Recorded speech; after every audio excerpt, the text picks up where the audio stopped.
Vuma lokho comrades. Ngicela nishaye izandla ke nebese nifuna ukuxova ngemuva. Anime kancane, right. Comrades, we are clear. The logo of MK belongs to MK members.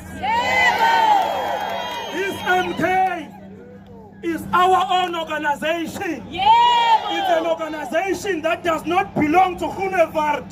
It's an organization that does not belong to Helen Zille. It's an organization that does not belong to Cyril. It belongs to black people. It belongs to me and you.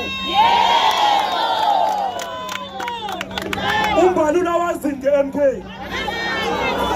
Uzokhalela iMK ube wena unayo iGNU yakho nopresident wakho Helen Zille. Indaba umbalule engahamba yodimanda ilogo yeDA ayeke iMK ngoba iMK eyabantu base South Africa abansundu. Comrades, sibahlulile kuma elections. We won KwaZulu-Natal convincingly, and that is a fact. You can steal elections, you can rob us, but it does not change the fact that we have won elections in KwaZulu-Natal and we are in charge. These are the people of KwaZulu-Natal who are supporting us here and at home. Comrades, sifuna ukucacisa ukuthi sabahlula ngehlandla lokuqala besifaka enkantolo. Akufuni silibe siyinika igama sithi GNU, akusi GNU, i-Alliance. I-Alliance kaRamaphosa noHelen Zille egqiba isithunzi somuntu omnyama.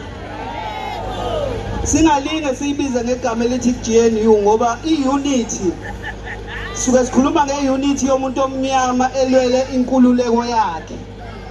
It is not GNU. It is an alliance between abathengisi nabaphathi babo.